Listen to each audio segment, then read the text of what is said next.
Hello everyone, तो कैसे हो आप लोग? आशा करती हूँ आप लोग अच्छे होंगे। तो जो स्टोरी मैं एक्सप्लेन कर रही हूँ वहाँ जीएल मांगवा है। पहले मुझे यहाँ पता नहीं चला था कि ये जीएल मांगवा है। तो अगर आप लोगों को ये स्टोरी अच्छी लगी तो मैं इसे कंटिन्यू करूंगी, नहीं तो कोई दूसरी स्टोरी एक्सप्लेन करूंगी। प्लीज कमेंट करके बताना कि क्या आप लोगों को ये स्टोरी कंटिन्यू चाहिए या फिर नई कोई स्टोरी चाहिए।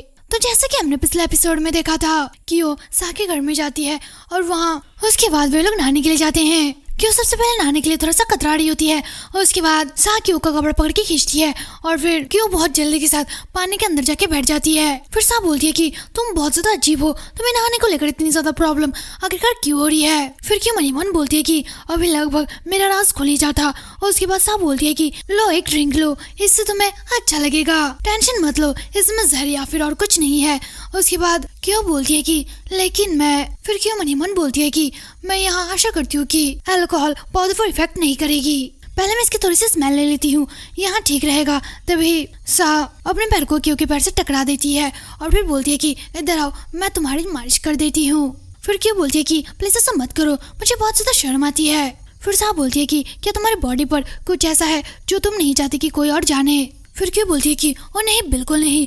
उसके बाद सा का हाथ क्यों के कमर पे जाता है और वहाँ बोलती है कि क्या सच में, मैं तो बस तुम्हारे साथ थोड़ा सा मजाक कर रही थी। फिर क्यों मनीमन बोलती है कि शांत रहो, मुझे शांत रहना चाहिए, मेरा दिल बहुत ही तेजी के साथ धड़क रहा है, क्या यहाँ अल्कोहल की वजह से है? मेरे रगों में ऐसा लग रहा है जैसे बहुत तेजी के साथ खून दौड़ रहा है और मेरे पौधे भी बहुत तेजी के साथ बढ़ रहे हैं क्योंकि शायद मैंने बहुत सारा पानी सोख लिया है। फिर सा बोलती है कि अरे क्या तुम ठीक महसूस कर रहे हो? उसके बाद क्यों को याद आता है कि बेन ने उससे कहा था कि मैं तुम्हें पौधे को बढ़ने से रोकने के लिए एक इंजेक्शन दूंगा और तुम्हारी हेल्प करूंगा ताकि पौधा ज्यादा ना बढ़े। आपके बॉडी के अंदर जो पौधा है वह इतने हद तक आगे बढ़ेगा जब तक कि वहाँ तुम्हारे पूरे शरीर पर कब्जा ना कर ले। फिर क्यों मनीमन बोलती है कि क्या बेन इसी बारे में मुझे बोल रहा था। तभी सा बोलती है कि तुम्हारी बैक में ये क्या हो रहा है, क्या तुम्हें पानी से निकलना है? फिर क्यों मनीमन बोलती है कि ऐसा लग रहा है जैसे मेरी पूरी बॉडी पिघल रही है, पुरानी बेलें उखड़ रही है और उसकी जगह नई बेलें आ रही है और मेरी स्किन भी नहीं आ रही है, क्या मेरी स्किन वैसे ही हो रही है जैसे कि बेन ने मुझे बताया था? फिर सा मनीमन बोलती है कि उसकी स्किन बहुत तेजी से ठीक हो रही है, क्या इसका मतलब यह है कि उसकी प्लांट की पावर बहुत तेजी के साथ बढ़ रही है? फिर सा बोलती है कि अरे क्या तुम अभी बेहतर महसूस कर रही हो? फिर क्यों बोलती है कि हाँ मुझे अभी थोड़ा सा ठीक लग रहा है। उसके बाद सीन शिफ्ट होता है और मैं वेन को दिखाया जाता है। दरवाजे से वेन को कोई शर्ट देता है और बोलता है कि यहाँ मिस्टर हाई ने आपको देने के लिए कहा है, इसे प्लीज पहन लीजिए। फिर वेन बोलता है कि ओ ठीक है। उसके बाद वेन के पीछे से कोई बोलता है कि अरे तुम्हारे हाथ में यहाँ क्या है? फिर एक गार्ड बोलता है कि मैं जब सब कुछ चेक करा था तब मुझे यहाँ नीचे गिरी हुई मिली। फिर दूसरा गार्ड बोलता है कि यहाँ किसके लिए है? उसके बाद वेन मनीमन बोलता है कि क्या कियो की दवा। फिर दूसरा गार्ड बोलता है कि आज रात मेरी ड्यूटी यहीं पे पूरी होती है, इसलिए मैं इसे आपके पास ही छोड़ देता हूँ। फिर दूसरा गार्ड बोलता है कि हाँ ठीक है, मैं इसे देख लूंगा, मैं इसकी रिपोर्ट थोड़ी देर में ही कर दूंगा। फिर वेन बोलता है कि कियो को इस मेडिसिन की जरूरत है, मैं किसी और के हाथ पर इसे नहीं छोड़ सकता, अगर उसे एक इंजेक्शन नहीं मिला तो वो 1 महीने के अंदर एक पेड़ में बदल जाएगी, मुझे इसे किसी भी तरह से वापस पाना ही होगा। तभी वेन चिल्लाता बोलता है कि अरे मुझे भूख लगी है, मेरा खाना कहाँ है? अगर मैं भूख के मारे मर गया तो मैं तुम्हारी रिपोर्ट कर दूंगा। फिर वो आकर चिल्लाकर बोलता है कि क्या तुम आखिरकार क्या कह रहे हो? अभी तो खाना खाने का टाइम भी नहीं हुआ है। फिर वहाँ गार्ड खाना लेके अंदर आता है और बोलता है कि तुम बहुत ही ज्यादा लकी हो कमीने, मिस्टर हाई ने तुम्हें बहुत ही ज्यादा प्रोटीन वाला खाना खाने के लिए कहा है और उन्होंने हर एक चीज का इंतजाम कर लिया है। फिर यही बोलता है कि यहाँ क्या है? फिर वहाँ गार्ड बोलता है कि मेडिसिनल एडहॉर, मेडिसिनल दरिया, इसे जल्द से खत्म करो। फिर बेन बोलता है कि यहाँ क्या है, क्या तुम्हारे पास मीट वाली कोई भी चीज नहीं है? तभी अचानक गार्ड इमोशनल हो जाता है और फिर बेन बोलता है कि आखिरकार तुम किस बात पर इतना रो रहे हो? उसके बाद वहाँ गार्ड बोलता है कि अभी अभी मुझे याद आया कि जब मेरी बहन पैदा हुई थी तब मेरी मॉम भी यही खाती थी। फिर बेन चिल्लाकर बोलता है कि मेरी तरफ एक बार गौर से देखो, क्या तुम्हें सचमुच लग रहा है कि मैंने किसी बच्चे को जन्म दिया है? फिर बेन लात मारकर उस खाने को गिरा देता है और बोलता है कि मुझे यहाँ बकवास खाना नहीं चाहिए। फिर वहाँ गार्ड गुस्से से बोलता है कि आखिरकार तुम्हारी हिम्मत कैसी हुई खाना को बर्बाद करने की? फिर वहाँ गार्ड बेन को पकड़ता है और उसके मुंह में खाना ठूसने लगता है। बेन चिल्लाकर बोलता है कि आखिरकार तुम क्या कर रहे हो? फिर गार्ड चिल्लाकर बोलता है कि तुम इसे खाओगे या फिर नहीं, तुम्हें इसे पूरा खत्म करना होगा, यहाँ मिस्टर हाई का आदेश है। फिर बहन चिल्लाकर बोलता है कि नहीं रुको, इसे मुझे जबरदस्ती से मत खिलाओ। उसके बाद शिफ्ट होता है और हमें हे को दिखाया जाता है जो डोर के विंडो से अंदर क्या हो रहा है यहाँ झांक कर देखने लगता है। उसे बाहर तक आवाज आती है कि प्लीज ऐसा मत करो। गार्ड चिल्लाकर बोलता है कि जल्दी से जल्दी इसे खा लो। यहाँ सब कुछ देख के हे खांसने लगता है। हे की खांसने की आवाज सुन के गार्ड बहुत ही ज्यादा डर जाता है और वह बोलता है कि क्या यहाँ मिस्टर हे है। तभी बेन मन ही मन बोलता है कि अब मेरा मौका है। फिर वह जल्दी से उस गार्ड के जेब से वह मेडिसिन निकाल लेता है और मन ही मन बोलता है कि हाँ अब मैं समझ गया। उसके बाद शिफ्ट होता है और हमें साको दिखाया जाता है। साकिया उसे बोलती है कि चलो फिर मेरे साथ आओ, मैं तुम्हें अपने छत पर जो बगीचा है उसे दिखाने के लिए ले चलूंगा। उसके बाद कियो बोलती है कि हाँ ठीक है। फिर कियो मन ही मन बोलती है कि नहाने के बाद मुझे ऐसा लग रहा है कि बेले और भी ज्यादा मोटी हो गई है और पहले से बहुत ज्यादा मजबूत। आखिरकार मैं फ्यूचर में क्या बनूंगी। उसके बाद शिफ्ट होता है और हमें बैन को दिखाया जाता है। बैन वो शीशी को अपने नीचे दबा लेता है और बोलता है कि यहाँ कियो की मेडिसिन है और मैं सबको इस बारे में जानकारी नहीं दे सकता। उसके बाद गार्ड जल्दी से हे के पास जाता है। फिर हे बोलता है कि आखिरकार तुम दोनों क्या कर रहे थे। फिर गार्ड बोलता है कि वहाँ खाना नहीं खा रहा था इसलिए मैं। फिर हे बहुत जोर से गार्ड को एक थप्पड़ मारता है और बोलता है कि यहाँ से चले जाओ बेकार इंसान। उसके बाद हे बेन के पास जाता है और बोलता है कि बेन। उसके बाद बेन मन ही मन बोलता है कि हे भगवान, एक के बाद एक चीज। उसके बाद ही एक बैग को आगे बढ़ते हुए बोलता है कि देखो मैं तुम्हारे लिए पैंट लेके आया हूँ, यहाँ तुम्हें फिट बैठता है या फिर नहीं। यहाँ देख के वन थोड़ा सा अजीब फील करता है। उसके बाद ही बोलता है कि क्या तुमने मुझसे कपड़े नहीं मांगे थे।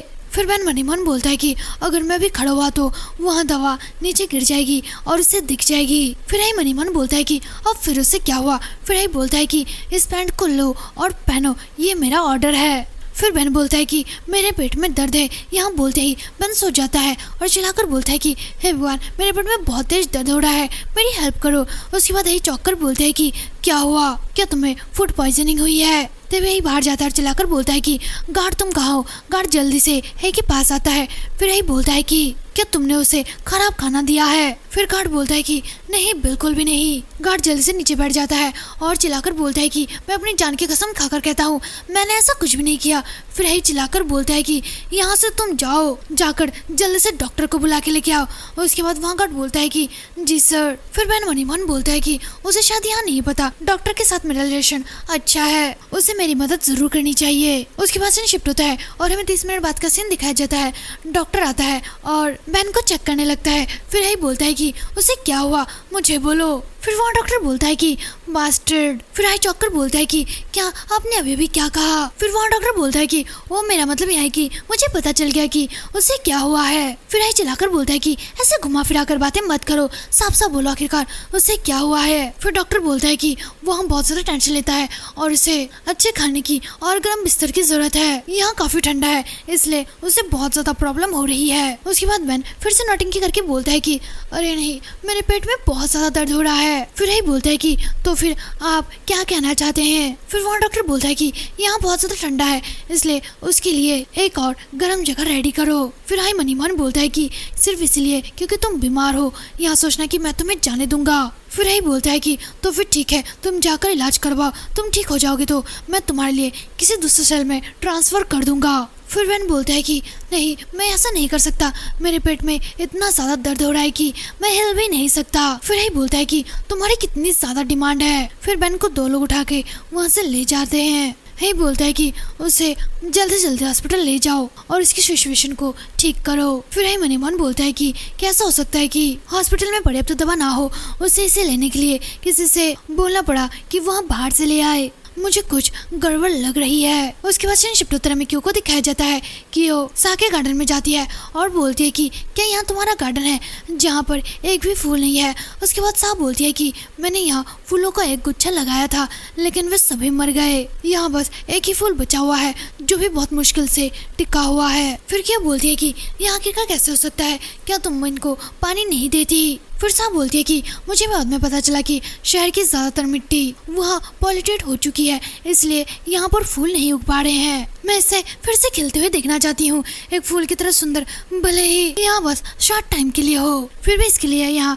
जिंदगी भर के लिए होती है। भले हीरा इससे दिखने में बहुत ज्यादा सुंदर होता है लेकिन वह ठंडा और बेजान होता है। सिर्फ फूलों के साथ ही एक अच्छी जिंदगी महसूस की जा सकती है। फिर क्यों मन ही मन बोलती है कि अगर मैं सा के साथ एक अच्छा रिलेशन बिल्ड कर सकूं तो यहाँ मेरे लिए अच्छा होगा, इसमें मेरे मिशन को अच्छी तरह से कंप्लीट कर पाऊंगी। फिर क्यों बोलती है कि 1 मिनट रुको, मुझे देखने दो। फिर सा बोलती है कि क्या आप यहाँ कह रहे हैं कि आप इसे बचा सकते हैं। उसके बाद कियो फूल के पॉट में अपना हाथ लगाती है। उसके बाद सा बोलती है कि आखिरकार तुम यहाँ क्या कर रहे हो। फिर क्यों बोलती है कि 1 मिनट रुको, देखने दो, मैंने इसमें एक फूल डाला है, वहाँ धीरे धीरे इस मिट्टी में अपनी जड़ें जमा लेगा और लास्ट तक दोनों ही एक साथ एक फूल की तरह खिल जाएंगे। जब तक कि नीला गुलाब यहाँ बचा हुआ रहेगा तब तक लाल गुलाब को भी कुछ नहीं होगा। फिर सा चौंक कर बोलती है कि मुझे इस पर यकीन नहीं हो रहा। फिर क्यों बोलती है कि अगली बार मैं अपने शॉप पर साफ मिट्टी लाऊंगी तो आपको बस उन्हें हर रोज पानी देना होगा। फिर सा बोलती है कि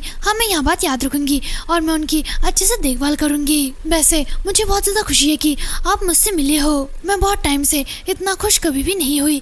फिर क्यों बोलती है कि आपने जो कुछ भी मुझे गिफ्ट दिया है उसके बदले में तो ये कुछ भी नहीं है। फिर क्यों मन ही मन बोलती है कि मुझे लगता है कि सा बाकी सभी के ग्रुप के मेंबर से अलग है, आखिरकार वो सचमुच कैसी लेडी होगी। उसके बाद वे दोनों एक जगह जाकर बैठ जाते हैं। फिर क्यों बोलती है कि सा, मैं आपसे कुछ पूछना चाहती थी, आखिरकार आप इस कंपनी का हिस्सा कैसे बने। फिर सा बोलती है कि उन लोगों ने मेरी जान बचाई थी तो फिर इसलिए मैं उन लोगों के साथ शामिल हो गई। फिर क्यों चौंक बोलती है कि क्या तुम्हारी जान बचाई, आखिरकार तुम्हारे साथ पहले क्या हुआ था। फिर सा बोलती है कि मैं गर्मियों के एक इलाके में रहती थी, मेरा बचपन सब्जियों के बीच में और सुनहरे बगीचों में खेलते कूदते हुए हरे भरे खेत में बीता। अनफॉर्चुनेटली मेरे गांव के खेत के नीचे एक हीरे का खदान निकला और जैसे ही यहाँ खबर फैली हमारे गांव में बहुत सारे अजनबी लोग एक एक करके आने लगे और फिर एक दिन मुझे किडनैप कर लिया गया। उन निर्दयी लोगों ने सबसे पहले चाकू से मेरी स्किन को उतार लिया और जितने हीरे उन लोगों ने चुराए थे वे सारे हीरे मेरी बॉडी के अंदर उन लोगों ने डाल दिए। फिर क्यों बोलती है कि क्या आखिरकार उन लोगों ने ऐसा क्यों किया। फिर सा बोलती है कि बिना इजाजत के वे लोग हीरे के खदान से हीरे को निकाल रहे थे, इसके लिए उन्हें एक बच्चे की बॉडी को यूज किया। उन लोगों ने हीरे की तस्करी के लिए मेरी बॉडी का यूज करने का डिसीजन लिया था। मैं बीच रास्ते में ही बेहोश हो गई और वे हीरे हमेशा के लिए मेरे शरीर में ही रह गए। लास्ट तक सभी लोग बाहर आ गए और सरकार ने जमीन पर कब्जा कर लिया और फिर मुझे रिसर्च के लिए यूज किया जाने लगा और लकीली कुछ टाइम बाद यहाँ रिसर्च सफल रहा और तब तक मेरी फैमिली मारी जा चुकी थी और पूरा गाँव भी उखाड़ फेंका गया था और आसपास जाने के लिए कोई भी रास्ता भी नहीं था। फिर क्यों मनी मन बोलती है कि सार में लगभग एक ही चीज से गुजरे हैं। फिर क्यों बोलती है कि क्या आपको याद है वो लोग जिन लोगों ने आपको चोट पहुंचाया था वे लोग कैसे दिखते थे। फिर सा बोलती है कि मैंने अभी भी उन्हें ढूंढना बंद नहीं किया, मुझे अभी भी याद है उनके गर्दन पर जेट जैसा टैटू बना हुआ था। अगर मुझे कभी भी ऐसे लोग मिल गए जिनके शरीर पे ऐसा टैटू बना हुआ है मैं उन सभी को तब तक मारूंगी जब तक वे सभी लोग खत्म ना हो जाए। फिर क्यों बोलती है कि क्या आप उन लोगों से बदला लेने के लिए इस कंपनी में शामिल हुए। फिर सा बोलती है कि सिर्फ रिवेंज के लिए नहीं, रिपे के लिए भी उन लोगों ने आखिरकार मेरी जान बचाई थी और मुझे एक नई जिंदगी भी दी और इसलिए अगर कोई कंपनी को धोखा देने की हिम्मत करेगा तो मैं उसे मारने में बिल्कुल भी नहीं सोचूंगी। फिर क्यों बोलती है कि हाँ मुझे पता है। तभी सा उठती है और बोलती है कि चलो बाहर बहुत ज्यादा ठंड है। फिर क्यों मनी मन बोलती है कि सा और मैं दोनों ही एक ही जैसे नफरत रखते हैं लेकिन अनफॉर्चुनेटली हमारे गोल्स अलग अलग हैं। उसके बाद सीन शिफ्ट होता है और हमें दिखाया जाता है कि सा और क्यों दोनों ही सो चुके हैं। अचानक क्यों की आंखें खुलती है और वहाँ मनी मन बोलती है कि डैड। जब भी मैं अपनी आंखें बंद करती हूँ तब मैं यहाँ देखती हूँ कि उन लोगों ने मेरे डैड के साथ क्या किया था और मेरे साथ भी। तभी क्यों के शरीर से एक फूल बाहर निकलता है। फिर क्यों मनी मन बोलती है कि क्या ईयरपीस वहाँ बाहर क्यों निकला, क्या लास्ट तक वैन ने मुझे कॉल किया, मुझे यहाँ से कहीं और जाना होगा ताकि सा मुझे ना सुन सके। फिर सा बोलती है कि आज रात मैं बहुत ही ज्यादा थक चुकी हूँ। फिर क्यों सा से बोलती है कि अभी मैं बाथरूम जा रही हूँ, मैं बहुत जल्द ही वापस आऊंगी। फिर क्यों सा का हाथ हटाती है और आगे बढ़ने लगती है। कुछ टाइम बाद वहाँ बाहर आ जाती है और वहाँ वैन से बात करने लगती है। वहाँ बोलती है कि क्या बकवास है वैन, तुम आखिरकार कहाँ पर थे, क्या तुम्हें पता है कल मैं केके में शामिल हो रही हूँ। फिर वैन बोलता है कि सॉरी वो मुझे हेई ने बंद कर दिया था, उन्होंने मुश्किल से मेरे बॉचर कपड़े वापस कर दिए हैं। फिर क्यों बोलता है कि और हाँ हेई मुझे ढूंढने के लिए यहाँ पर आया था और मैंने उसे एक कहानी बनाकर बोल दी। मैंने उसे बोला कि तुमने मुझे उसके लिए एक फीवर की मेडिसिन लेने के लिए कहा था और मैं उम्मीद करती हूँ कि उसने तुम्हें झूठ बोलते हुए नहीं पकड़ा है। फिर वैन बोलता है कि क्या फीवर का मेडिसिन, तो इसीलिए वहाँ मेरे साथ इतना अच्छी बिहेव कर रहा था। फिर क्या बोलती है कि और यहाँ सिचुएशन और भी ज्यादा खतरनाक होने वाली है, तुम्हें हेयर का यूज करना होगा और उसके साइड होना होगा, वहाँ तुम्हें सेफ रख सकता है। फिर बेन बोलता है कि तुम्हारा क्या मतलब है, उसके अच्छे साइड में जाओ। फिर क्या बोलती है कि उसे तुम अपने आप के लिए ऐसा बनाओ कि वहाँ तुम्हारे बिना नहीं रह सके। फिर बेन बोलता है कि क्या मेरे बिना नहीं रह सके, इस बारे में मुझे थोड़ा सा सोचना होगा। उसके बाद से शिफ्ट होता है और हमें अगला दिन दिखाया जाता है कि वो रेडी होकर बाहर आती है और फिर साहब बोलती है कि बॉस अंदर तुम्हारा वेट कर रहे हैं, प्लीज घबराना मत। उसके बाद क्यों बोलती है कि हाँ ठीक है। फिर कैटलिन बोलती है कि ओह वेलकम डियर। उसके बाद क्यों बोलती है कि हेलो मैम। फिर कैटलिन बोलती है कि तो फिर ठीक है, मैं आपको अपनी कंपनी दिखाती हूँ। उसके बाद क्यों बोलती है कि हाँ ठीक है। फिर क्यों एक झलक सा की तरफ देखती है, फिर सा फिर मी बोलती है कि मैंने सुना है कि बॉस ने उसे नए प्रमोशनल पोस्टर के बीच में रखा है, सिर्फ एक दिन हुआ है कि वो यहाँ पर आई है और हम लोगों को किनारे भी कर दिया। फिर सा बोलती है कि वहाँ किसी एक मेंबर के मरने के बाद ही हमारे सामने आती है, कैसा इत्तेफाक है। फिर वायली बोलती है कि हर कोई बोल रहा है कि किसकी यार मर चुकी है, लेकिन अभी तक किसी ने उसकी लाश भी नहीं देखी। फिर सा बोलती है कि तुम क्या कहना चाह रही हो, बोलो। फिर वायली बोलती है कि मुझे ऐसा लग रहा है कि कोई चीज किस्कर की आत्मा को फंसा रही है और वहाँ बाहर नहीं निकल पा रही। फिर सा बोलती है कि बकवास करना बंद करो, किस्कर को कोई नहीं रोक सकता, वह मर चुकी है। उसके बाद से शिफ्ट होता है और हमें कैटलिन को दिखाया जाता है। वहाँ बोलती है कि जिस टाइम तुमने कॉन्ट्रैक्ट पर साइन किया था, मैनेजर और बॉस तुम्हारे भी बॉस हो गए और तुम्हें भी सारे सिस्टर की तरह अपने नियमों को पालन करना होगा। फिर क्यों बोलती है कि हाँ मैं समझ गई, मैं बहुत लंबे टाइम से आपसे कंपनी के बारे में अच्छी बातें सुन रही हूँ, तो जो कंपनी कहेगा मैं वही करूँगी। फिर कैटलिन बोलती है कि गुड गर्ल क्योंकि कंपनी की छवि लोगों को हमें यहाँ दिखाना होगा कि हमारा पास एक ही गोल है, बेहतर समाज का निर्माण। फिर क्यों मनी मन बोलती है कि यहाँ बहुत ज्यादा घिनौना है, एक दिन मैं तुम और तुम्हारे पूरे कंपनी का पर्दा फाश कर दूंगी। फिर कैटलिन बोलती है कि उधर देखो क्योंकि ग्रुप का नया पोस्टर सबके सामने आने वाला है। पहले यहाँ पोस्टर कुछ इस तरह से था, लेकिन अब यहाँ पुराना हो चुका है। आप इस नए पोस्टर को देखकर यहाँ बता सकते हैं कि कंपनी तुम्हें कितना ज्यादा बेहतरीन मानती है। फिर क्यों चौकर बोलती है कि हे भगवान, क्या मैं सबके सामने और सबके बीच में हूँ। फिर कैटलिन मनी मन बोलती है कि क्या तुम्हें क्या लगता है कि मैं यह चाहती थी, लेकिन ऊपर के लोगों ने मुझे मजबूर कर दिया। उसके बाद से शिफ्ट होता है, पीछे का सीन दिखाया जाता है। कैटलिन बोलती है कि यहाँ वही है जिसने उस भगोड़े को पकड़ा था, अब न्यूज में बस इसी के बारे में बातें हो रही है। फिर कंपनी के हेड बोलते हैं कि यहाँ वही लड़की है जिसने के कंपनी की सारी सुर्खियाँ चुरा ली है, उससे जल्दी से यहाँ पर लाओ और हमारा बनाओ। क्या वहाँ भी इसमें इंटरेस्ट रखती है? अब लोहा गर्म है, उस पर जल्दी से चोट मार दो, नया के ग्रुप का पोस्टर बनाओ और उसे बीच में रखो। फिर कैटलिन बोलती है कि लेकिन कैसे दूसरी सिस्टर्स दुखी नहीं होंगी, जो पुराने के मेंबर्स हैं उनके साथ उन्हें पता चल जाएगा और वे लोग हमें धोखा देने की प्लानिंग कर सकते हैं। फिर कंपनी के लीडर बोलते हैं कि इसलिए हमें नई एबिलिटी की जरूरत है और उन्हें भर्ती कराने की जरूरत है ताकि यहाँ और भी ज्यादा सेफ हो सके। फिर कैटलिन बोलती है कि हाँ मैं समझ गई। फिर कंपनी के हेड बोलते हैं कि अगर कोई भी हमारे बात को मानने से इनकार करता है तो उसे तुरंत खत्म कर दो, और अगर तुम यहाँ नहीं कर सकते तो तुम के प्रभारी नहीं होगी, तुम्हें रिटायरमेंट ले लेनी चाहिए और बच्चा पैदा करना चाहिए। फिर कैटलिन बोलती है कि मैं अपनी तरफ से सबसे अच्छा करूंगी। फिर कैटलिन बोलती है कि वह बुरा आदमी बार बार मुझे इंसल्ट कर रहा है, अब मैं उसे दिखाऊंगी कि मैं आखिरकार क्या कर सकती हूँ। उसके बाद सीन शिफ्ट होता है और हमें वैन को दिखाया जाता है जो के ग्रुप के नए पोस्टर को देखता है और बोलता है कि ऐसा लगता है कि सब कुछ मेरे प्लानिंग के मुताबिक हो रहा है। उसके बाद डॉक्टर झा बाहर की तरफ देखते हैं और फिर बोलते हैं कि बहन जल्द से सो जाओ, है इधर ही आ रहा है। तब एक आदमी है इसे बोलता है कि बुरी खबर है मिस्टर है, अभी यहाँ पर एक गार्ड आया था और हमारे डॉक्टर को अपने साथ ले गए हैं। फिर ही बोलता है कि क्या वो मेरे कंट्रोल से बाहर हो रहे हैं, उसकी हिम्मत कैसे हुई मेरे लोगों को ऐसे ले जाने की, मुझे उनके पास ले चलो। फिर वहाँ डॉक्टर बोलता है कि जी सर मेरे साथ आइए। उसके बाद बहन दरवाजे से झाँक उन्हें जाते हुए देख रहा होता है। फिर डॉक्टर झा बोलता है कि मुझे ऐसा लग रहा है कि कुछ ना कुछ तो गड़बड़ जरूर होने वाली है। उसके बाद झा उन लोगों के पास पहुंचता है और बोलता है कि किसने कहा तुम मेरे लोगों को ऐसे हिरासत में ले सकते हो। फिर वहाँ डॉक्टर बोलता है कि प्लीज मेरी मदद करिए सर। फिर ग्रेप्समो बोलता है कि इस डॉक्टर ने कंपनी की दवा को चुराई और उन्हें बेचने की कोशिश की, मैंने उसे नंगे हाथों पकड़ा है। फिर वहाँ डॉक्टर बोलता है कि सर मैंने बस उन्हें अपने पास रखा था, मैं उसे बेच नहीं रहा था, प्लीज मुझे मार डालो मिस्टर है, मैं आपके हाथों मरना चाहूंगा, बजाय इसके कि ये लोग मुझे इतना ज्यादा सताए। फिर यही बोलता है कि चलो ग्रेस, मेरे पास तुम्हारे लिए बेहतर काम है, मेरे लोगों की देखभाल करने के अलावा, और मेरे लोगों को मुझे सौंप दो। फिर ग्रेस बोलता है कि मुझे ऊपर से ऑर्डर मिला है, हमें कंपनी के अंदर जितने भी क्रिमिनल है सभी लोगों को बाहर फेंक देना है। फिर ग्रेस अपने गार्डों से बोलता है कि उसे खदान में काम करने के लिए भेज दो, जब तक कि उसकी हड्डी ना टूटे उससे काम करवाओ। फिर वे लोग उसे ले जाने लगते हैं। वहाँ डॉक्टर चिल्लाता है, बोलता है कि प्लीज प्लीज मेरी हेल्प करो। फिर यही बोलता है कि कंपनी में बहुत सारे डिपार्टमेंट है, तुम बस मेरे डिपार्टमेंट में क्यों आए, क्या तुम जानबूझकर मुझे निशाना बना रहे हो। फिर ग्रेस बोलता है कि हाँ बिल्कुल सही, एक बार तो तुम मुझे लगभग मरवाने वाले थे और अब तुम ऐसा बिहेव कर रहे हो जैसे ऐसा कुछ हुआ ही नहीं था, लेकिन अब मेरा बदला लेने का टाइम आ चुका है। फिर यही बोलता है कि यहाँ बहुत टाइम पहले की बात है, तुम तो बहुत ज्यादा बैठी हो, तुम मुझे बताओ इस सफाई अभियान में तुम आखिरकार कितने लोगों को मारने की प्लानिंग कर रहे हो। फिर ग्रेस बोलता है कि जैकलिन के नीचे का हर कोई इंसान बशर्ते यहाँ है कि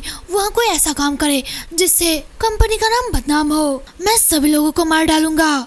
फिर यही बोलता है कि हाँ बेहतर होगा कि तुम अपनी लाइन में इतना सीखो, मैं अपने सेंटर में लिपट लूंगा, तुम इससे दूर रहना। फिर ग्रेस बोलता है कि मुझे इस बारे में कुछ भी नहीं पता, मेरे इन्वेस्टिगेशन के मुताबिक तुम्हारे सारे डॉक्टरों में कोई ना कोई प्रॉब्लम है। वो सब लोग ऐसे दिख सकते हैं कि वे तुम्हारी बात मानते हैं, लेकिन मुझे तो हर कोई शक करने वाला लगता है, और इसमें वो डॉक्टर भी शामिल है जिसके साथ तुम बहुत ही पास हो। फिर यही बोलता है कि क्या, फिर ग्रेस बोलता है कि मुझे इस बात को लेकर थोड़ा सा शक है कि मैं उसके बारे में आखिरकार क्या ढूंढ पाऊंगा। फिर यही बोलता है कि तुम्हारा इससे क्या मतलब है। फिर ग्रेस हंसते हुए बोलता है कि अरे मैं तो बस तुम्हारे साथ थोड़ा सा मजाक कर रहा था, रोवेन बेन वहाँ हर टाइम तुमसे जुड़ा हुआ होता है, तो शायद यहाँ हो सकता है कि कोई प्रॉब्लम ना हो। फिर यही बोलता है कि तुम तो बहुत बड़े हुए हो, मुझे लगता है कि तुम मेरे साथ मजाक नहीं कर रहे थे, और मैं तुम्हें वार्निंग दे रहा हूँ कि अपना ध्यान रखो और जितना तुमसे हो सके बस उतना ही लो। तभी पास में से एक आदमी बोलता है कि ग्रेस, किसी ने हमें बहुत ही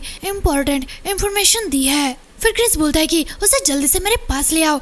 उसके बाद वहाँ गार्ड है के पास था, वहाँ ग्रेस के पास आता है और बोलता है कि जब मैं उस बोतल की रिपोर्ट करने वाला था वह अचानक मेरे पास से गायब हो गया। फिर ग्रेस बोलता है कि यहाँ किस टाइम की बात है। फिर वहाँ गार्ड बोलता है कि एक गार्ड को घूमते टाइम यहाँ बोतल मिली थी, उसने मुझसे बोला था कि आज रात मेरी ड्यूटी यहीं पे खत्म होती है, इसलिए मैं इसे आपके पास छोड़ता हूँ। फिर वहाँ गार्ड बोलता है कि तो फिर ठीक है, मैं इसकी रिपोर्ट जल्द ही करूँगा। उसके बाद ग्रेस बोलता है कि तो फिर उसके बाद तुम्हें किसी ने छुआ था।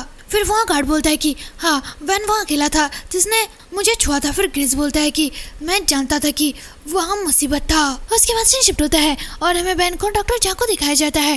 डॉक्टर झा बोलता है कि मैं सिर्फ सुना, सिक्योरिटी सब लोगों को चेक करे हैं, सारे डॉक्टरों को, वे पहले ही कई लोगों को खत्म कर चुके हैं। फिर बैन बोलता है कि आपको मुझे यहाँ से बाहर निकालने में हेल्प करनी होगी। आप जानते हैं कि मैं अपने रिसर्च को कंप्लीट करने के लिए कंपनी के फॉर्मूला का यूज कर रहा हूँ। फिर डॉक्टर झा बोलता है कि मैं इसके अंदर घसीटा जाना नहीं चाहता, मैं कोई अधिकारी एम्प्लॉय नहीं हूँ, मैं तो बस टेम्पररी यहाँ पर हायर किया गया था। फिर मैंने बोलता है कि चलो भी यार, मैं तुम पर गंदगी डाल रहा हूँ, तुम तो असली डॉक्टर भी नहीं हो, तुम तो बस एक ठग हो। फिर डॉक्टर झा बोलता है कि मुझे अब लगता है कि मुझे अब झूठ बोलने की कोई भी जरूरत नहीं है। यह सुन के बेन थोड़ा सा चौंकता है। फिर डॉक्टर झा बोलता है कि मेरा रियल प्रोफेशनल वहाँ कॉमिक बुक आर्टिस्ट है। यह सुन के बेन चौंकता है, बोलता है कि तो फिर आप ड्राइंग क्यों नहीं करते, यहाँ पर डॉक्टर का किरदार आखिरकार क्यों निभा रहे हैं। फिर डॉक्टर झा बोलता है कि एक भूखा कलाकार होना यह बहुत ज्यादा मुश्किल की बात है, तो मैं बस पैसे कमाने के लिए यहाँ पर आया था। फिर मैंने बोलता है कि तो फिर ठीक है, अगर तुम मेरी हेल्प नहीं करोगे तो मैं तुम्हारा पर्दा फाश कर दूंगा और फिर हम में से कोई भी नहीं बचेगा। फिर डॉक्टर झा बोलता है कि तुम भी अपनी बीमारी की चोट के साथ अंदर घुसे थे और जब तुम यहाँ से बाहर निकलोगे तो पूरी तरह से ठीक रहोगे। तो कौन यकीन नहीं करेगा कि मैं असली डॉक्टर नहीं हूँ, तुम्हारे पास मेरा कुछ भी नहीं है। फिर बैन मनीमान बोलता है कि क्या वहाँ मुझे छोड़कर जा रहा है। फिर बैन बोलता है कि एक मिनट रुको, अगर तुम मेरी हेल्प करोगे तो मैं केकी की सुंदर लड़की से तुम्हें मिलवाऊंगा। फिर डॉक्टर झा बोलता है कि क्या सच में। फिर बैन क्यों की फोटो दिखाता है, बोलता है कि जरा देखो इसके बारे में तुम क्या सोचते हो। फिर डॉक्टर झा बोलता है कि ओ क्या तुम एक दूसरे को जानते हो। फिर वैन बोलता है कि हाँ बिल्कुल, हम वाकई में बहुत करीब हैं, क्या तुम मेरी हेल्प करोगे।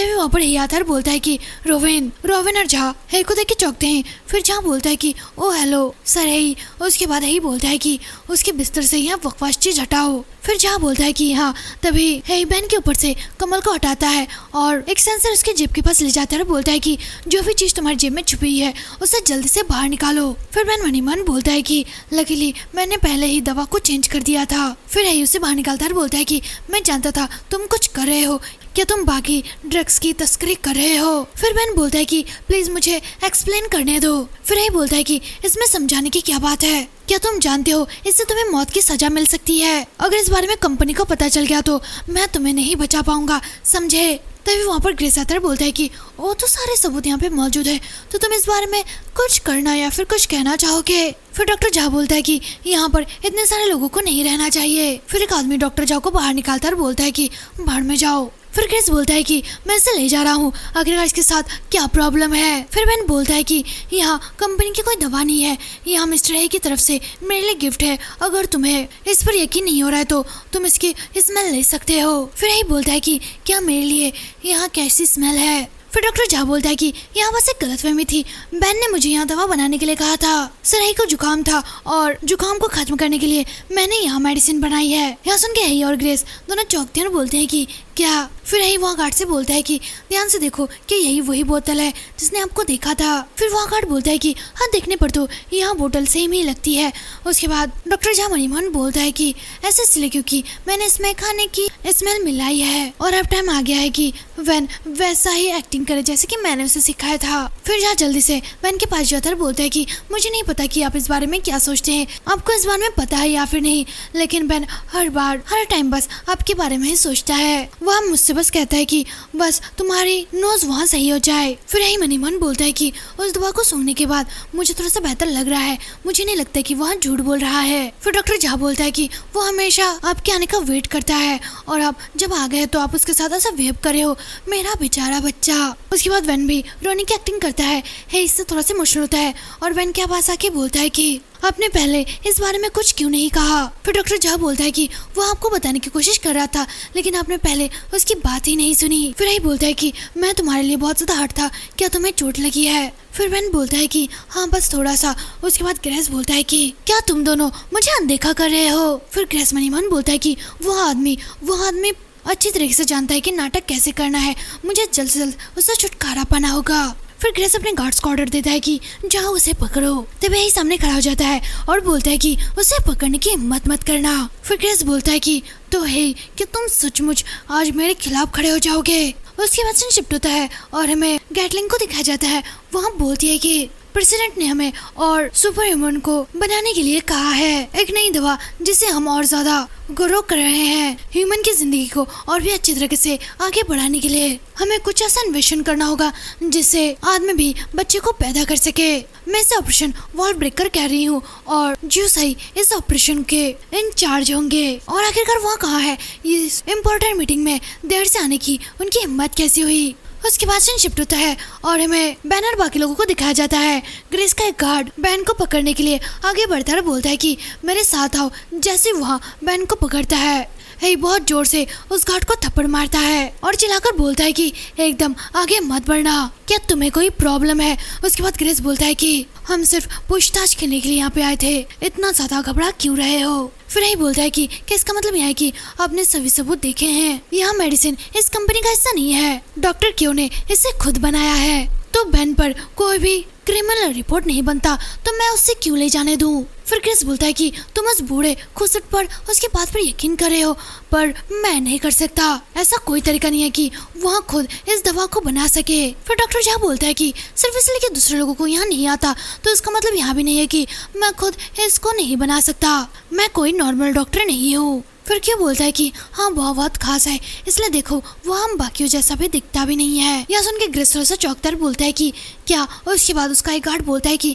हाँ उसकी हड्डियों का जो ढांचा है वो हमसे थोड़ा सा अलग है। तभी गार्ड बोलता है कि कैटलीन ने हमें यहाँ से जाने का ऑर्डर दिया है। फिर ही मन ही मन बोलता है कि इससे मुझे याद आया कि मुझे एक इम्पोर्टेंट मीटिंग अटेंड करनी थी। फिर क्रिस बोलता है कि ऐसा लगता है कि सब कुछ एक गलतफहमी थी, तो मैं अपने रास्ते चल रहा हूँ, चलो यहाँ से चलते हैं। फिर वे लोग बाहर निकल जाते हैं। बाहर आने के बाद उनका एक गार्ड बोलता है कि क्या सचमुच उन्हें जाने दोगे? फिर क्रिस बोलता है कि नहीं, बिल्कुल नहीं। भले वहाँ बेवकूफ़ की तरह बिहेव करता है, लेकिन वो अच्छी तरीके से जानता है कि अपने आसपास के लोगों का यूज आखिरकार कैसे करना है। उसकी हरकत पर नजर रखो, मुझे यकीन है कि वहाँ कुछ ना कुछ करने के फिराक में है। फिर उसके सारे गार्ड बोलते हैं कि जी सर। उसके बाद हमें हीको दिखाया जाता है।